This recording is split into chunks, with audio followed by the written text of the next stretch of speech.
ಗುರುಗಣಪತಿಭ್ಯಾಂ ನಮಃ.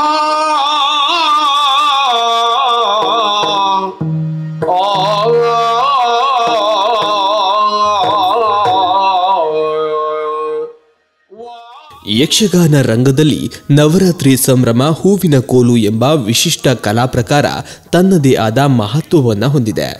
ಇತ್ತೀಚಿನ ದಿನಗಳಲ್ಲಿ ಹೂವಿನ ಕೋಲು ಮರೆಯಾಗುತ್ತಿದೆ ಎಂಬ ಮಾತು ಕೇಳಿ ಬಂದರೂ ಸದ್ಯ ಕರಾವಳಿಯಲ್ಲಿ ಅನೇಕ ತಂಡಗಳು ತಿರುಗಾಟ ನಡೆಸುತ್ತಿರುವುದು ಸಂತಸದ ವಿಚಾರ. ಶಿವಪ್ರಭಾ ಯಕ್ಷಗಾನ ಕೇಂದ್ರ ಇಂದ್ರಾಳಿಯ ತಂಡ ಮಣಿಪಾಲದ ಶ್ರೀ ಉಮಾಮಹೇಶ್ವರ ದೇವಸ್ಥಾನದಲ್ಲಿ ಸಾಂಪ್ರದಾಯಿಕ ಶೈಲಿಯ ಹೂವಿನ ಕೋಲು ಪ್ರದರ್ಶನ ನೀಡಿ ಎಲ್ಲರ ಮೆಚ್ಚುಗೆಗೆ ಭಾಜನವಾಯಿತು.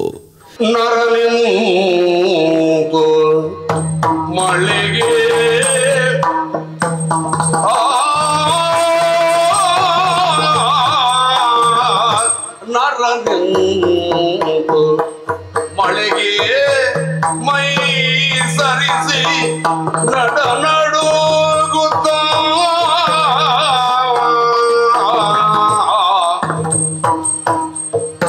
ಹರಿ ಮೊರಾಂದಗ ಎನ್ನುತ್ತೀರಲು ಹರಿ ಮೊರಾಂದಗ ಎನ್ನುತ್ತೀರಲು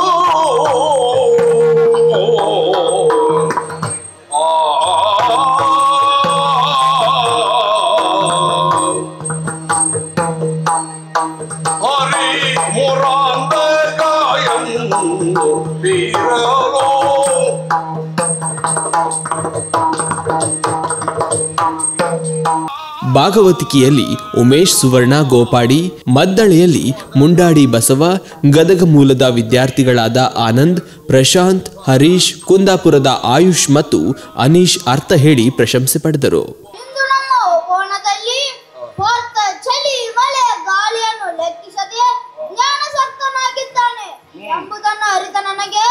ನಗು ತಡೆಯಲಾಗುತ್ತಿಲ್ಲ. ಅಯ್ಯೋ, ಈ ಹೆಣ್ಣು ಮಕ್ಕಳ ಮಧ್ಯೆ ಏನು ಮಾಡಲಿ ಈಗ? ನಗು ತಡೆಯಲಾಗುತ್ತಿಲ್ಲ, ನಕ್ಕೇ ಬಿಡುತ್ತೇನಂತೆ. ಓಯ್, ಒಬ್ಬರೇ ನಗುತ್ತಿದ್ದೀರಿ? ಇಲ್ಲ ಇಲ್ಲ, ಸುಮ್ಮನೆ. ಏನಿಲ್ಲ ಅಂದರೆ ನೀವು ನಗುವುದನ್ನು ನಾನು ಕಂಡೆ. ನೀನು ನೋಡಿದೆಯಾ? ಯಾವುದೋ ಒಂದು ಸನ್ನಿವೇಶ ಸ್ಮೃತಿ ಪಡಲಕ್ಕೆ ಬಂದನಕ್ಕೆ. ಅದನ್ನೇ ಹೇಳಿ ಹಾಗಾದರೆ. ಅದನ್ನೆಲ್ಲ ಹೇಳುವ ವಿಚಾರವಲ್ಲ, ಯಾವುದೋ ರಾಜಕೀಯ ವಿಚಾರ. ಯಾಕೆ ಸುಳ್ಳು ಹೇಳುತ್ತೀರಿ? ನೀವು ಹೇಳದಿದ್ದರೂ ಚಿಂತೆ ಇಲ್ಲ, ನಾನೇ ಊಹಿಸಿದೆ. ನಮಸ್ತೆ, ನಾನು ಉಮೇಶ್ ಸುವರ್ಣ ಅಂತ, ಯಕ್ಷಗಾನ ಕೇಂದ್ರದ 3 ಗುರುಗಳಲ್ಲಿ ಒಬ್ಬನು ಉಮೇಶ್ ಸುವರ್ಣ ಗೋಪಾಡಿ ಅಂತ.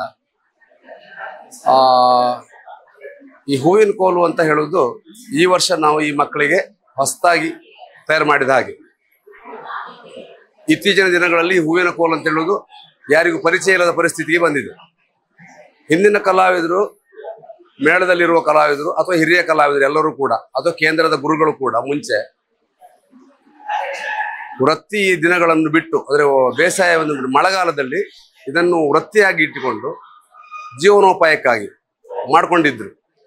ಮನೆಯ ಮಕ್ಕಳನ್ನೇ ಈ ಹೂವಿನ ಕೋಲ ಕಾರ್ಯಕ್ರಮದಲ್ಲಿ ತೊಡಗಿಸಿಕೊಂಡು, ಮನೆಯ ಮಕ್ಕಳನ್ನೇ ತೊಡಗಿಸಿಕೊಂಡು ಅವರವರ ಜೀವನೋಪಾಯವು ಮುಖ್ಯ ಆಗುತ್ತೆ, ಮಕ್ಕಳ ವಿದ್ಯಾಭ್ಯಾಸಕ್ಕೂ ಅನುಕೂಲ ಆಗ್ತದೆ ಅನ್ನೋ ದೃಷ್ಟಿಯಲ್ಲಿ.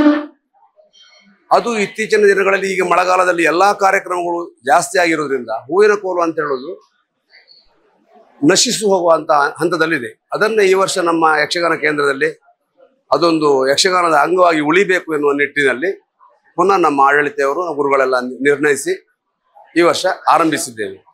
ನಮ್ಮಲ್ಲಿರುವ ಮಕ್ಕಳು ಕೂಡ ಬೇರೆ ಬೇರೆ ಭಾಗದವರು, ಉತ್ತರ ಕರ್ನಾಟಕದವರು, ಬೇರೆ ಬೇರೆ ಜಿಲ್ಲೆಯವರು, ಕರಾವಳಿ ಜಿಲ್ಲೆಯವರು.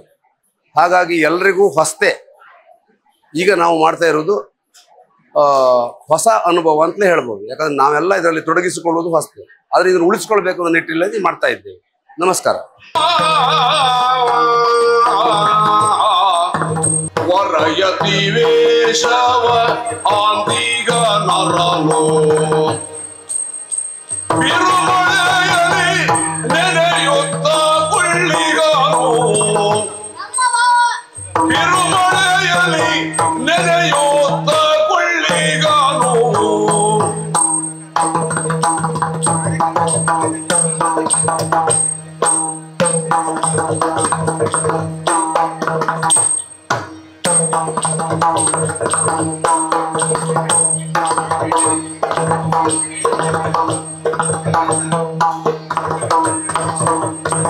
ಕರುಣಿಗೆ ನಮ್ಮ ನಗರದ ಹೊರಗೆ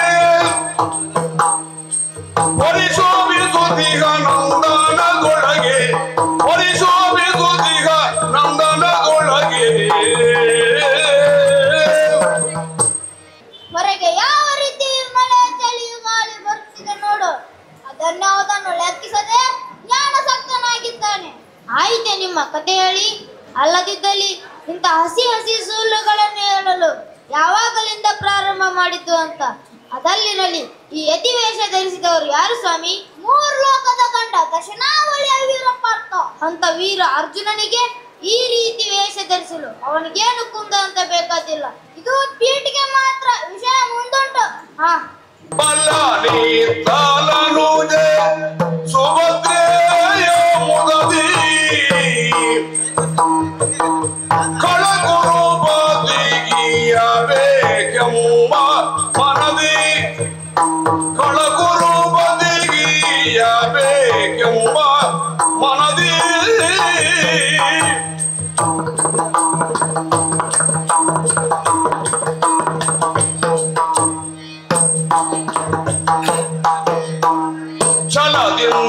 ಛಲದಿಂದಲಿರ್ಪಾನ ಕಾಮಿನಿ ನರಗೆ